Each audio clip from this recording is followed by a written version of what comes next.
Welcome to episode 25 of the Graham Cochrane Show, where I'm here to help you build your online business, work less, and live and give more. I'm your host, Graham Cochrane. Thanks for hanging out with me today. Can't believe we're 25 episodes into this thing.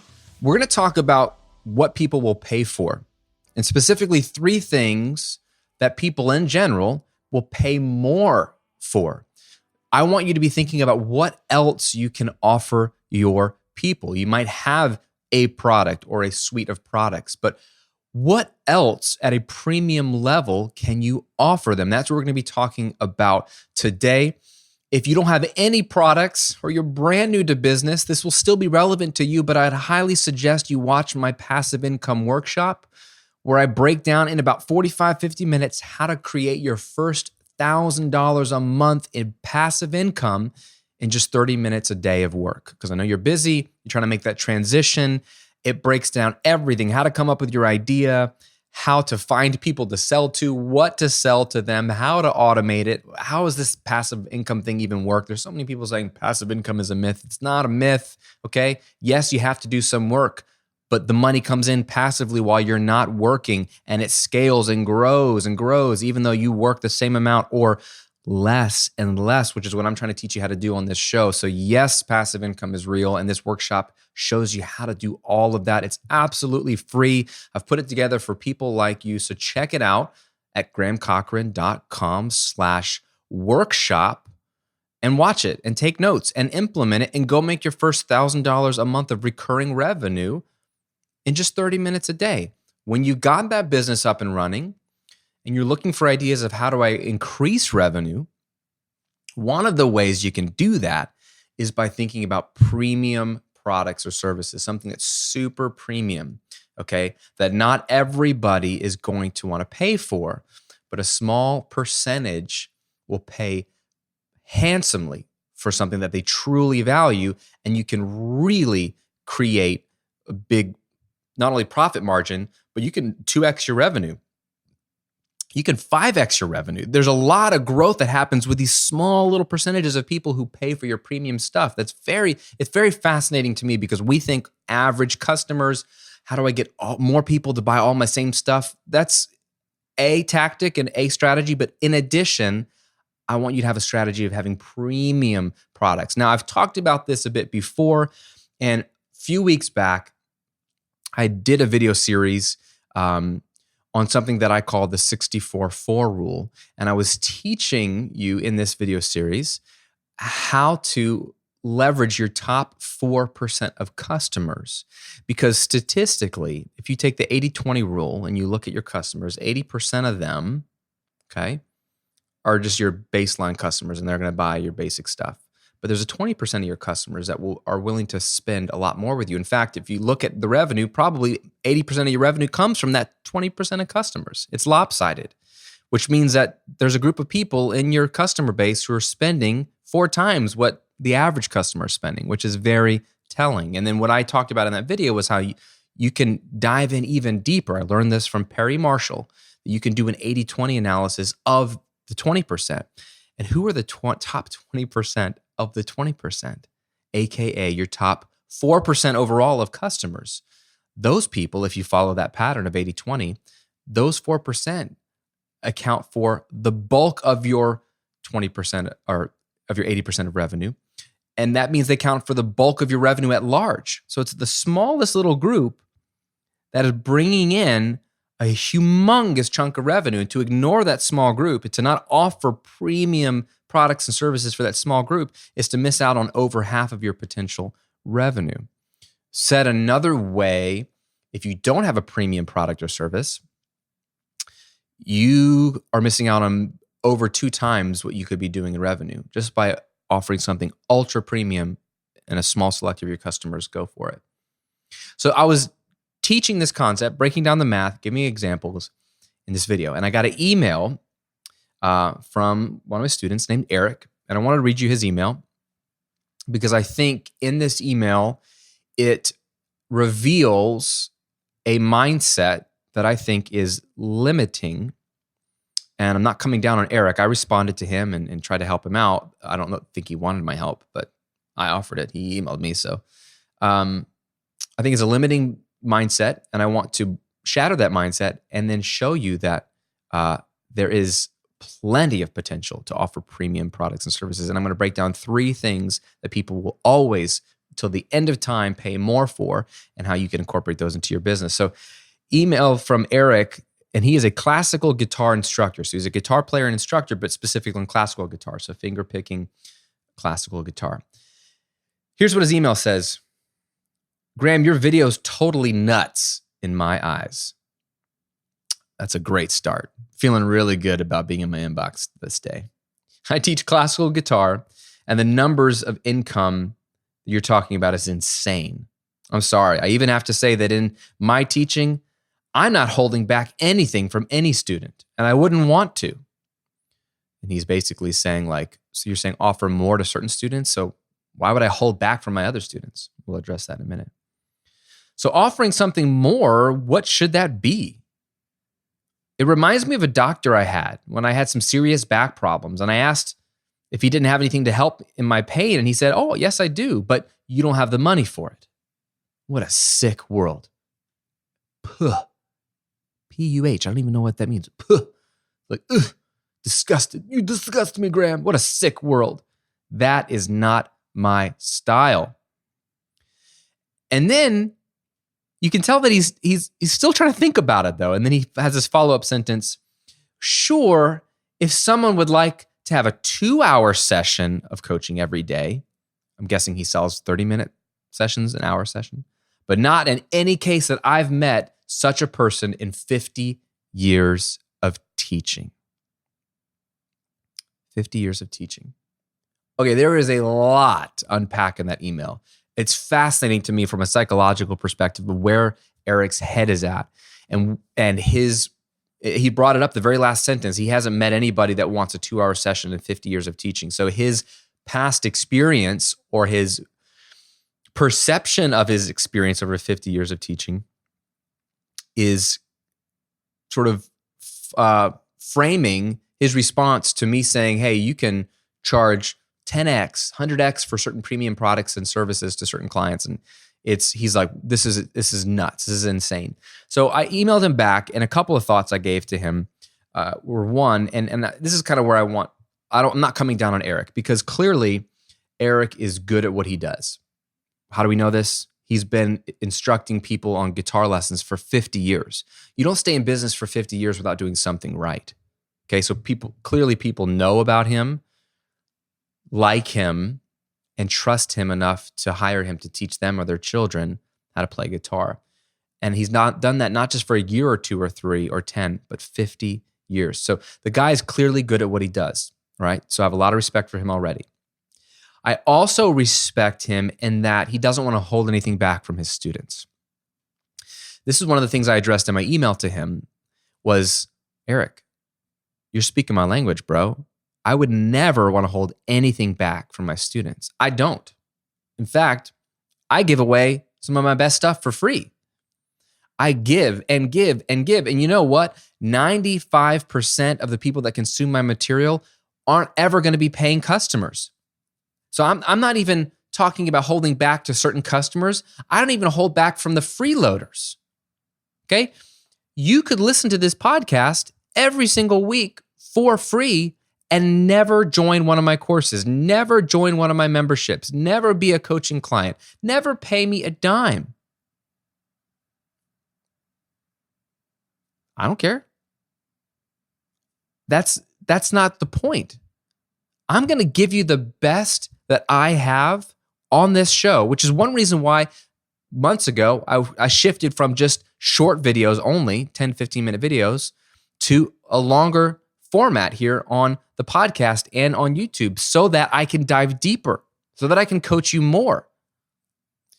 So I'm with Eric, and if you know me, I'm telling you, serve your people. Don't hold back. That's not what I'm saying. What I'm saying is, statistically, you could be giving your students everything you think they want.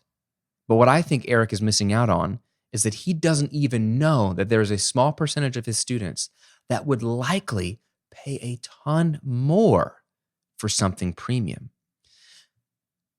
A, he's assuming that they won't.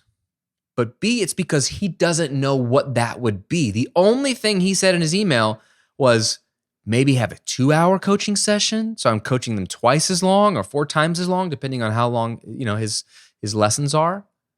That's all he can think of is longer sessions, more billable hours. That doesn't actually solve the problem for Eric anyway, right? Because if he does 2-hour coaching sessions, he can't do as many coaching sessions. So it's the same amount of money, whether he has 10 people doing 1-hour sessions or 20 people doing 30-minute sessions, right? The math is the same. His time is limited. So even his thinking in his email is limited because that's all he can think of. He's like, what? I can't even think of what other people would pay for. He said, offering something more, what should that be? And so in his mind, he thinks that only thing he can offer is lessons. And so the only way to offer more is to hold back his lessons or hold back something he teaches to some people. So he has this scarcity mindset that I've already offered and come up with everything I can think of. So to have premium options, I have to remove some of the good stuff from the average customer and only give it to people that pay me more. And I'm saying, don't take anything away. We need to get creative and think of what else could we do to bring value to our customers and our clients. So that's what I want to share with you today are 3 things that people will always pay more for in any industry. I don't care what it is. People will always pay more for these 3 things because I want you to think about what is your premium option or offer going to be or offers. Okay. Are you ready for it? This is going to be fun because I think you're going to start to see these 3 things everywhere you look. Number 1, people will always pay more for access. They will always pay more for access. So let's use the obvious example with our style of business. We're creating an online business where you're teaching, you're sharing, you're educating around your topic or niche, right? I'm doing it right now on the topic and niche of business. I do it every week on the topic or niche of audio recording and music. You might be a fitness instructor. You might be a motorcycle mechanic. You might be a lawyer. You might be a young living oil selling guru who's just shot to the top of making money selling essential oils to people. And now you teach other people how to sell essential oils, right? That's one of my friends that does that. Whatever it is you know, you're teaching and sharing that, right, through content. So if it's like this, right, it's a podcast, it's a video, it's one way. You're ingesting it. You're listening to me. You're learning from me. And so I can get information out to you and add value to you. Take that a step further. You buy an online course of mine. It's the same thing. It's still relatively one way. It's deeper. It's more in depth. There's so much value in my courses because it's like step by step. It's everything you need to know. But there's still a limitation there because you don't have access to me. We're not hanging out right now in real life. If we sat down for coffee, right, you could ask me anything you want to ask me, and my attention is solely on you. Don't you think that's a bit more valuable than an online course or a free podcast? You better believe it. So access to content creators these days is so valuable. And so if you have a following or a few customers that have bought a course or in a membership site of yours or community, you can offer things like one-on-one coaching via Skype or a Zoom call. Okay? You don't have to meet them in person, but you can sell your time at a premium to take your customer and go one-on-one with her. You see what I'm saying? If, let's say, someone's willing to spend a few $100s with you on an online course, how much would they be willing to spend for a few hours of your time directly, where they can get personalized content, personalized coaching, heck, where they can just talk to you, where they can just even be noticed by you? And I'm not trying to get weird or egotistical here, but there's probably people that you fanboy or fangirl over that not only do you want to learn from directly, but if you could hang out with her, or you could hang out with him for an afternoon, it would just be cool just to know that that person knows that you exist, right? I've got people like that. So There's so much value to have that one-on-one access, and you can charge a premium. Now, in Eric's case, that's all he does already, okay?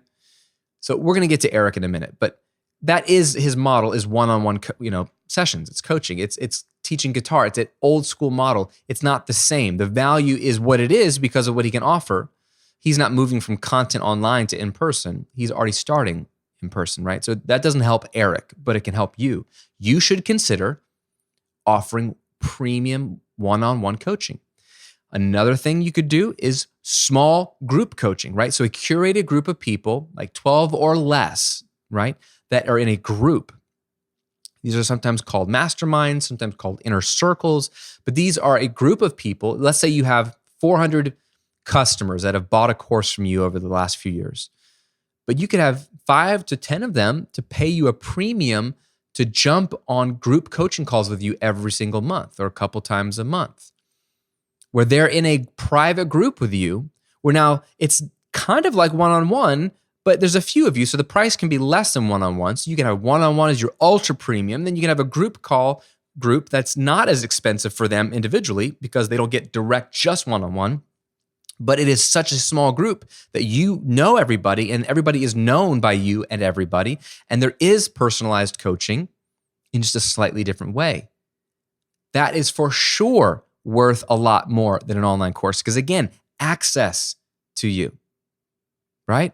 Access. I want you to think about that. As you become more popular, as you become more valuable, as you sell more courses and memberships, your time, which is finite and limited, and you have to protect it, and you have to decide how much of your time are you willing to give up for one-on-one coaching and group coaching, and really think through how much you're going to make in that time to make it worth it. But your time becomes supremely valuable because it's that one-on-one access to you or that direct access to you, that personalization that doesn't exist in an online course or a podcast. So number one, people will pay for access. Always. Always have, always will. Number two, priority service. People will always pay for priority service, to be at the front of the line. Let's think about how many amazing examples there are. Okay? I live in Tampa, Florida. About 45 minutes away is Kissimmee, Florida, which is right outside of Orlando, and that's where there's this magical place called Walt Disney World. Okay? If you go to any of the parks in Walt Disney World, let's just take the Magic Kingdom because that's the one everyone's thinking about. And you want to take your daughters to go see the Disney princesses. And they're basically like, oh, this is great, Dad. They were not impressed, by the way. I was like, you better be impressed. These tickets were expensive. Parking was expensive. And lunch was like $100. So they were not impressed. Hence, we have not gone back. They're like, it's basically like Busch Gardens, Dad, which is another theme park nearby in Tampa that's way more affordable. I'm like, it's not basically like Busch Gardens because it's way more expensive. So we'll just stay in Tampa and go. Anyway, I'm on a rant. Sorry. Dad rant. You go to Disney World and you want to go to any of the lines, to any of the rides or attractions, and if you don't know, I'm warning you, those lines are long. All right. You got people from all over the world coming to Orlando, Florida to go to Disney World, to wait in the same line for the same dumb ride as you. And you're going to wait an hour, sometimes 2, sometimes 3 for some of these rides. Okay. We've all paid the normal ticket. We all have to wait like little lemmings, just standing in the heat, right? Then you see this other line that's got nobody in it. And these people just walk right past you and they go straight up. You're like looking like, where are they going? How are they going straight to the ride? I want to go to the front. They've paid for something called Magic Pass. They've paid extra to be able to go to the front of the line. Now, don't yell at me if you've been at Disney World. I know you get a couple of rides you can choose in your ticket typically, so you can get that Magic Pass or that get to the front of the line, Fast Pass or whatever they want to call it. It's a little bit different at Busch Gardens too, so I get them confused. You get a couple of those built into your ticket, but you can pay to have that access, that Magic Fast Pass or whatever you want to call it, for every single ride. It's an upsell. And it's worth it. It's worth it because I don't want to sit in line for 2 hours for a dumb ride that I'm not going to be enjoying anyway when I get on it. So if I can just go straight to the front, I can enjoy more of the park. I can enjoy more of my day. I get more out of my normal ticket. But they charge extra for priority service to go to the front of the line. Very interesting. Another industry that does this are airlines, right? You pay more for first class than you pay for coach or economy, whatever they want to call it. What do you get when you pay for a first class ticket? Well, you normally get a bigger seat, more legroom, comfier seat. You also get like free drinks. You also get to sit at the front of the plane. You also get to get on the plane first.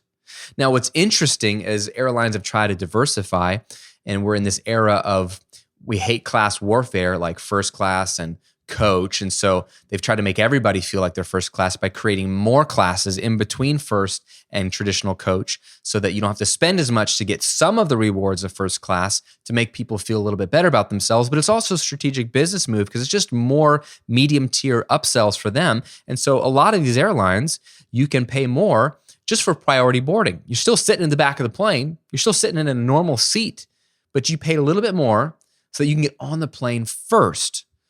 What's the benefit of that? Generally, so you can take the overhead bin space because those seems to fill up these days because nobody wants to check their bags because it costs so much money and they get lost.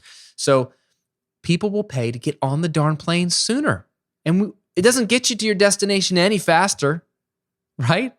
But you like to be the first one on the plane. It just feels good. People will pay for that.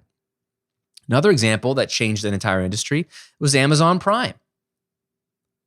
Right? There was a day, and I don't know if you're old enough to remember this, actually it wasn't that long ago, where if you bought something online, it's going to take 5 to 8 business days to get to you. Right? You order something, it was long enough that you would order something and then forget that you ordered it and it came like a week later. And that was normal. Now, there was always, right, FedEx, if you wanted to do 3-day, 2-day, or overnight, you could always pay for priority service, which is another priority service, right? Even the U.S. Postal Service has priority service, which is a 2 to 3 day thing, right? So you can pay more to FedEx or the Postal Service to get your package faster. That's another example of priority service. But I wasn't even thinking about that. But Amazon, and in order to not only dominate the online space and create more customer loyalty, but to make more money, they offered Amazon Prime, which at the time was $79 a year, and then it moved up to $99, and now I think it's $119. But at the time, you pay $79 a year, which is like what, $6-7 a month. But you pay for it up front, so they get an extra $80 to $100 from you for nothing, technically. You're not buying anything. You just pay them to be a member, a Prime member. Well, what do you get? Well, you used to only get free 2-day shipping if you bought something. So it didn't actually get you anything unless you started to buy crap from Amazon. And if you bought crap from Amazon, they would pay for 2-day shipping. So you do the math in your head. You're like, well, do I order stuff from Amazon regularly? And if it's like, yeah, after a few purchases, you're going to not only get free shipping, but you're going to get it faster, which that's the funny thing is you already got free shipping on Amazon anyway, but now it's just faster shipping, so you don't have to wait as long for your thing. And I remember when it first came out years ago, I was thinking, is that really worth it? Do I really need it in 2 days? Dude, now I'm so spoiled, right? If I can't get something tomorrow, I'm like, what the heck is wrong with Amazon? And they've got Prime now. I mean, you can get stuff delivered now, depending on what city you live in and what you order. But gosh, we've gotten so spoiled because we got so used to 2-day shipping, but we paid extra for it. You have to pay a premium to be a Prime member. Now, I think the value is there as a personal preference. I think you get a ton of cool stuff, the free videos, free music, you get all kinds of cool stuff. But the point is, what were they selling? Nothing. They weren't selling a product. They weren't selling really anything. They were selling you priority service, getting faster shipping. So when you think about your service, if you have a service, or you think about your product, if you have a product, what could you offer that is priority, that makes someone feel like they're ahead of everybody else? They're the front of the line. They get a little bit extra, right? What could you give them and charge more for That's super valuable to them. A combination of access and priority service could be, if you sell an online course, having a premium tier, a more expensive version of said online course that gives you everything in the course, but you also get a 1-hour Skype call with you, the course creator, at a time of their choosing. And on top of that, they get priority email response to any questions they have about the course. So they're paying a premium. So if the course, let's say, is $300, maybe they're paying you $500. They're paying you almost double, or go ahead and charge them $300 extra. 2 times the amount. They're paying twice as much as the average person for the same course. But what do they get? They get priority service. They get email access to you, so they can get an email response faster from you if you offered that, let's say. And they get 1 Skype call with you, so they get access to you, where they can learn and apply the course, and then they can get some feedback, some personalized coaching. Okay. For one of my courses, Automatic Income Academy, I offer a couple tiers, and one of those tiers gives you, the more expensive tier, it gives you a custom brand review video from me. So it's not a 1-hour call, but when you build your website and building your products, when you've got your whole sort of online business up and running, you email me and send me your link, and I start to screen capture my first reaction to going to your website and reading through your sales copy, your email header, your website headers, your lead magnet that you offer, your positioning, and I give you feedback on the way you set up your online business, and I send you a video, right? Super cool. They pay a premium for that option, access and priority service. So I want you to think about what you could offer there. So people pay for access, they pay for priority service. Third thing that people will always pay more for are experiences. Okay? These are huge, always have been, but are so huge in an era where so much of our value is offered remotely and online, and we're all disconnected and we're all isolated. So having the human touch, having in-person events or experiences is critically valuable. You don't have to do these if you don't want to, but if you do them, you can charge a premium, and a select few people will pay that premium because it's unlike anything else. So let me give you an example. The Recording Revolution, as a brand, sells online courses, okay? Also has membership sites, okay? So you can buy one-off courses, you can be a member of an ongoing membership site, tons of value there. And of course, there's the videos and blog articles and stuff that's free. One of my buddies and I run a membership site together. And so it's for my audience, it's also for his audience. So we kind of sell to both of our audiences. And we are just good friends. That was one of the things we did together, was this membership site. We've done it for many, many years. And we thought, you know what? Let's do an in-person experience together. So years ago, we decided to do an in-person workshop. So the membership site and our content, it all revolves around teaching you how to record and mix your music so it sounds professional. We thought, well, how cool would it be to not just teach that on the internet, but teach it in person? How cool would it be to have a whole weekend together at a nice studio in Nashville with 10 to 12 of our top students hanging out with a real band, recording that band together and teaching while we record. Then when that band leaves, the next day mixing the music, so like editing and putting it all together and polishing it and make it sound professional, teaching them how we do it. And then all the in-between stuff, the meals together, hanging out in downtown Nashville together, right? We put together an event that we called Simply Recording Academy. And we've done this workshop, in-person workshop, 3 times. And we experimented the first time with price. We weren't sure what people would go for. And we ended up realizing that people would pay a lot more than we thought, especially if we made it more premium. So we went from just having the workshop to like, let's make it a whole experience. So the most recent time we did it, it was a weekend experience. And I believe we charged about $3,000 or $4,000 for the experience. And it was, if you can get your way to Nashville, then your ticket, your $3,000-$4,000 ticket, covers all your lodging and all your food and everything. Like you're here to have a good time. We booked a hotel for everybody. We're all in the same hotel. We get all the meals are covered. We had a like a big Mercedes passenger van and a driver to take us everywhere we needed to go.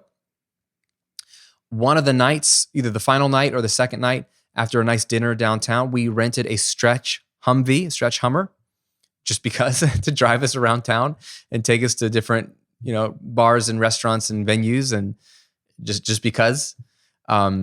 It was like a big bachelor party, what it felt like in terms of like, why do we have this stretch Hummer? But we were just making it an experience. And so these people came from all over the country. We had some from Canada come in, right, to Nashville to hang out with us, to learn from us, to ask questions. They could stop in the middle of something and say, hey, why are you doing that? Even the people that are really good at recording and mixing just wanted to hang out with us. And that, you know what? It's not just even about us. I don't mean to sound egotistical, but that was a big thing. They wanted to see us in person, in the flesh. But they wanted to have a fun time. They wanted to have a fun experience, right? Not everyone can afford this. Not everyone can afford $3,000 or $4,000 for a weekend, right? And plus the flight or driving to get there, plus the time away from family or work, right? Not everybody can afford this. This is not for everybody. This is for your top 4% of customers that are willing to spend, because you can't give that to them online. You can't give that experience to them with a course or a podcast or a membership site.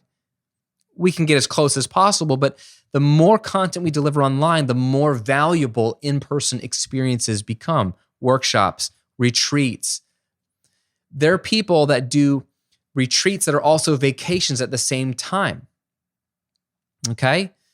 So I've been on 2 of these myself that are very interesting. One, in the recording side of things, there is a company called Mix with the Masters, and I'm friends with these guys now, based out of France, and they run week-long seminars, kind of like we did a weekend workshop. They do week-long seminars on a niche within our niche, just on mixing, not really on recording as much, at this beautiful studio in the south of France called Studio La Fabrique. And it's a beautiful location, and they bring in some of the best producers in the world. And so it was on my bucket list years ago, like, hey, at some point I want to go. I love France in general. I loosely speak French, and I love red wine and bread and cheese and making music, and I want to hang out in the studio for 7 days with these amazing people. So I decided to go one year, and I think I paid between $5,000 and $7,000 all in. I probably paid $7,000 or $8,000 after my plane tickets and train tickets, flying to Paris, take the train down to the south of France, so to Avignon. So I get a whole week. But for me, and I learned a ton. I made some cool connections. Actually ended up making some business connections that really worked out down the road years later. But you know what? I just had fun. It was an experience around my hobby, which is music and recording. I actually do it for a living, but it's also around, I'm also a student. I'm always learning. It was around my hobby, but it was just fun. Just fun to have a week away to myself, right? It was like a self-retreat, right? I love family vacations. I love vacations with just my wife, but this was like just for Graham. It was like a special treat for Graham. I never really do stuff like this. And so to me, it was worth the money to just treat myself. So I paid it happily, and I enjoyed my time. I had a great time. I'll never forget it. Another one I did last summer, I got into cycling 2 years ago, road cycling, right? Think spandex, Tour de France, you name it, right? And I have a buddy who got me into road cycling. He's a pro cyclist. He's a pro cycling coach, and he has another business where he does these cycling tours. His company's called Gourmet Cycling Travel, right? And so it's the most epic time ever, because you go on these trips, usually built around these big grand tours for cycling. So the Tour de France is one, the Giro d'Italia is another. But for a week, you fly out to France, you rent a bike there, and basically they take you around some of the most epic mountain climbs in France that the Tour de France is going on that year. So let's say they're going to go up a certain mountain that day on their stage. We would go up that same mountain the morning before the riders got there. We would be at like the last climb of the day so that we would have time before they close the roads. And they've got fans lining the side of the road that are there to cheer on the real racers. And we're up there climbing up the mountain, like by climbing, I'm dying, right? I'm dying to climb up this mountain. It's so impossible. But they're cheering you on, allez, allez, allez, right? And they're all camped out, they're grilling, they're about to have a great time that day. And we got to experience the same climbs that the tour riders are gonna experience. We got to then, when we get to the top, like wait as a spectator ourselves and watch the actual tour come through. We got amazing hotels. They cart us around all over the country. Amazing food. There's a chef, a professional chef that's on the tour. That's why it's the gourmet cycling. So we have a cycling coach and a chef, and the chef is making you food all day long. He's cooking you breakfasts. He's doing cooking classes. He's taking us to restaurants and teaching us about wine. It's just fun, man. Fun. And I probably paid another $5,000 to $7,000 for that experience. That's fun. And my buddy Simon, who runs his company, he sells courses, membership sites, but then these amazing week-long tour events that are a lot of work to put on and cost them money, but they charge a premium and make a good profit. So the whole point is that might be overwhelming to you to put on a massive, massive week-long event. So don't. Could you do something over the weekend? I don't like planning live events, but I've put on these in-person workshops 3 times weekend. They're two nights, right? Or 3 nights, 2 days, excuse me. And it's not that hard. You don't even have to include accommodations if you don't want to. You could start out by just having a price for being there all day or for the 2 days and include some of the meals and say, hey, you have to pay for your way and pay for your accommodations, so you have choice, but then make the price, reflect that you don't have the accommodations baked in. However you want to do it, this is something someone will always pay more for. So going back to Eric's email, the classical guitar instructor, here's what I told him. I said, Eric, I think you might need to broaden your perspective of how much you can offer your students. Offering more doesn't usually mean more knowledge, okay? It can mean more access to you, priority service, or experiences, the 3 things I just shared with you. For example, as a guitar teacher, you already offer lessons at a certain price, but you could also offer a weekend experience for a select few of your students that includes a tour of the Martin Guitar Factory. So Martin makes some of the best acoustic guitars. So I don't know where I think it's in Pennsylvania, but what if you made an experience around going to the actual factory and getting a private tour? So it can include a tour of the Martin Guitar Factory. You get tickets to a concert that evening of some famous classical guitarist in New York City or Philadelphia or somewhere. And then an intensive 2-day guitar workshop where all their food is included, right? Now, let's say he has 100 students. Most of them are not going to do that. Most of them, especially if they're teenagers or kids, the parents are like, no, that doesn't matter. But will 4 of them do that? Will 5 of them do that? Maybe. If they're older, they have money to spend, they would probably gladly do that. I said to him also, maybe your people wouldn't go for that, but the point is to think bigger than you're thinking. Don't hold anything back. It's the opposite. Find more value you could offer. Seth Godin says it best. Give more for more. Give more for more. If you want to charge more, then give more. If you can't think of what more you could give, can you give access to you? Can you give priority service? Can you give an experience or experiences? Get creative of what else you could offer and then charge accordingly. Don't have this limiting belief that everything that you're selling or offering right now is all you could ever offer or sell. It's not. It's not. You could offer a ton more, but it takes your work. It takes you sitting down and brainstorming, and guess what? Not being focused on what you would buy or what you would pay for. Oh, I would never pay for priority service. I'm not going to upsell that. I would never pay for a week-long experience like that. I don't need one-on-one access. I learn perfectly fine from an online course or remote, asynchronous learning. Great, fine, but you're not your customer. Okay? Don't make decisions about what your customers will buy based off of what you would buy personally. That's just good advice in general. You are not your target market. Yes, you might be in terms of being in the niche, but don't make your product offerings based off of the way you purchase or what you purchase. That's awful research. One person? You're going to base your product research off of one person, yourself? No, think about real people, your customers. You can even ask them. You got to realize that not everyone is like you. You might be a penny pincher. You might be ultra frugal. That might be because of your upbringing. You might have come from a family that just struggled to have enough money. And so your reaction to that is, I'm not going to waste money like my parents did or my family did. So I'm going to be really tight and be really frugal. Right? Or that might have been beaten to your head to be frugal, to save money, to not spend money. That might be your experience. That might be your schema, whatever. But that cannot be the way you make decisions about what you offer. Because guess what, my friend? You'll never make any money if you say, well, I would never pay $2,000 for coaching from somebody. That doesn't mean someone wouldn't pay you $2,000 to be coached by you. You got to think about what other people would pay for. And again, you can't even say, well, everyone's not going to pay that. Of course they're not. We're talking about the top 4%, that little sliver. Most of your customers are not going to come to your experiences, your weekend events. Most of them are not going to pay your rates for one-on-one coaching or group coaching. Most of them are not going to pay for priority service. We're not talking about most of them right now. We're talking about what else can we offer a small select few of them for more, because the profit margins are so high that just by offering these ultra premium options, just think of an airline again, just by offering first class tickets that are easily 20 times the price of a coach ticket, they don't need to sell that many to skyrocket their revenue. The fuel cost is the same, whether they sit in first class or coach, but they get a lot more profit on that same flight, even if they have to give them some free champagne, right?